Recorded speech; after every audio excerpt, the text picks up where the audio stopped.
Well, hey, welcome to our Bolivar June board meeting summary video.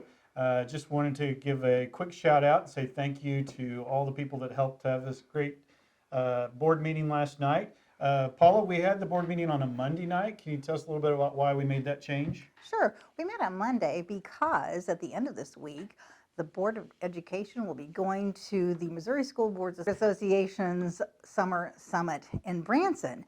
There, our new board members will take their new board member training. Board president will have special meetings, our board secretary, and we'll learn a lot about safety. Safety is the focus for what we're doing at the Summer Summit this year. And that falls in line with a lot of the things that we're taking care of here in Bolivar right now. Richard, talk to us a little bit about what we're doing for the safety measures for our students, because really, safety is our number one priority. If kids aren't safe, they can't learn.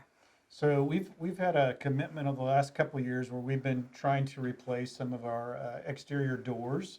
Some of those doors were fairly old. They were put in when the building was built, and snow and ice and salt melt have taken its toll on the frame. So we've been replacing a lot of our exterior doors with aluminum frames, new continuous hinge doors, just providing additional security.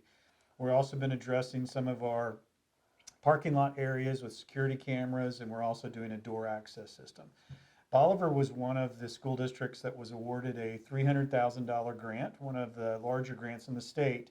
So we're really excited about that. That's going to cover door security, but it's also going to cover bus security. We'll also be able to do some improvements with our communication system and visitor management systems. The governor was very gracious in awarding a statewide portion of that to a company that will provide the initial response system to all school districts at no charge for 3 years. So we're building on that, adding some additional layers of what we're going to do in each of our buildings. So while $300,000 is a lot, it's a first step.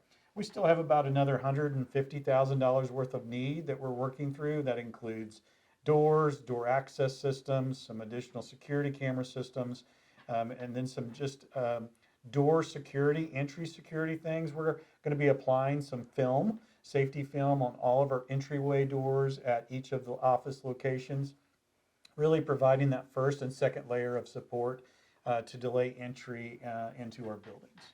And those will all be important physical things that we can do to enhance the safety in our district, but nothing will replace the physical or the personal element of people paying attention to what's happening around them. And we can't encourage parents, students, teachers, all of our staff enough. If you see something, say something. Courage to report is an important component of what happens with our school safety system. So reinforce that, parents, to your students this summer. If they see something, say something. Bring it to our attention, and if you stop the prop. If we see a propped open door, let somebody know, or make sure that door shuts. So we're doing a lot of those efforts. It's really a team effort.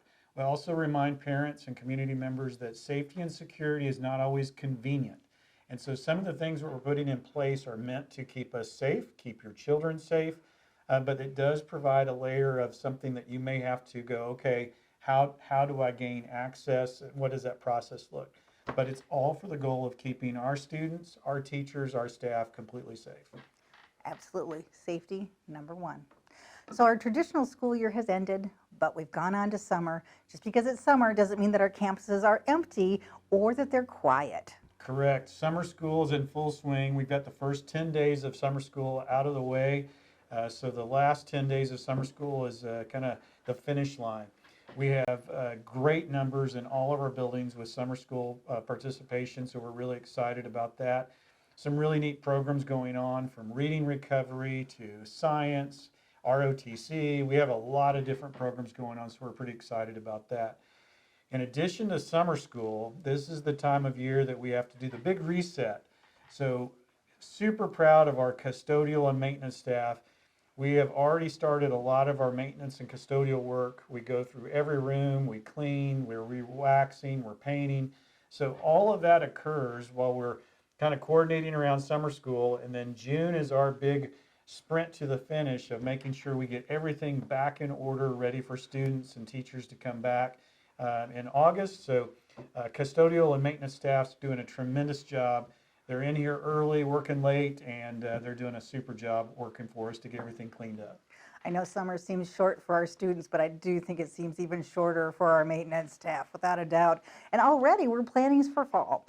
At our board meeting last night, we talked about one thing that families are going to want to know, and that's an increase in our lunch prices. Yes, our breakfast and lunch prices. So every year you're annually responsible to review your breakfast and lunch prices.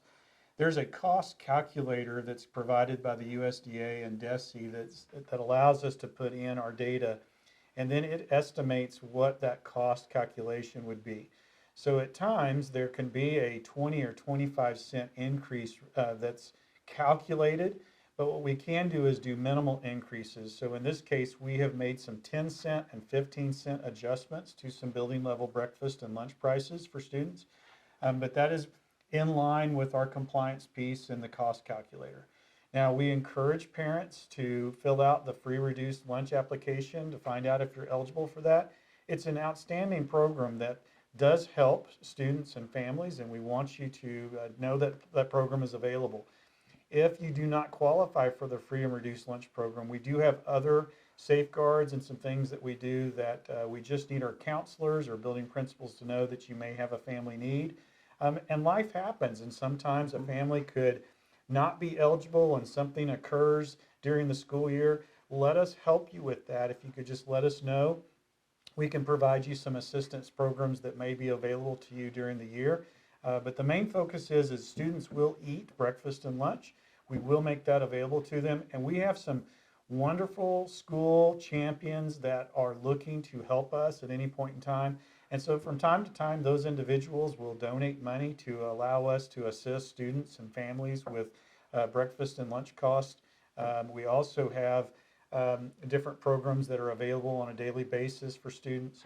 So while we know that price increases are not always the greatest thing, food cost, styrofoam cost, trash cost, there are a lot of increases that we take, and we prepare a lot of meals. And so it's something that we try to be very conservative about, and we try to monitor and limit that impact as most we can. But let us help you with the programs that are available to offset some of those costs. And there's some real value to all families filling out that free and reduced lunch form. A lot of the aid that we get from a federal and state level comes from those numbers. So even if you think your family wouldn't qualify, it really does help the district if you'll just fill the form out. That's correct. So in addition to some planning for next year, we're going to be doing some planning for years to come. Over the summer, the Board of Education focuses on our facility and long-term plan. We're getting ready to do that in July. We're going to be looking at the facility needs that we have in a special meeting that's going to come up in July. Correct. So each year we look at our facility planning, what our current needs are and what may be our future needs. So this is a great opportunity for us to engage a group of people in looking at. So right now we have probably 25 different projects, from playgrounds, windows, Liberator Park, energy efficiencies, HVAC improvements. So there's a variety of different things that we have on the grocery list. One of those projects just needs to make sure that we're engaging people in the right priority of those projects. So we want them to see the full list of needs, and we want them to have some input about how we go about addressing those projects. So the July meeting will allow us to bring in some stakeholders, have that first discussion with them. We actually began this last year, and so we're continuing that.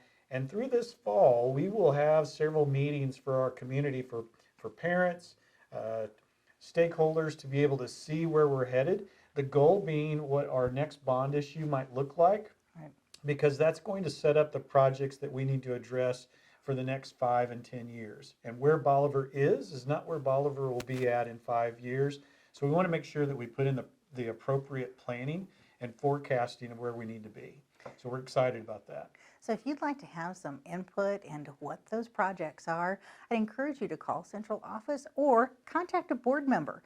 Let the board members in our district know what your priorities are. And if you'd like to take part in those meetings, let us know that too. We'd be glad to get you an invite and have you come in and look at some of those problem areas, as well as some of those solutions.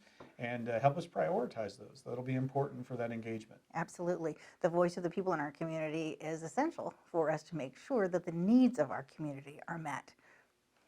I think that's about it. We're excited about getting June underway. There's a lot of things going on and a lot of moving parts, but sometimes people, as teachers and students, kind of leave the district. They don't realize that this is some of our most busy time of the year with the different projects and activities. So we're excited. We're looking forward to the next school year. We've got some great things ahead of us. Absolutely. Thanks for joining us for this board meeting recap, and we'll see you next month. Go Liberators!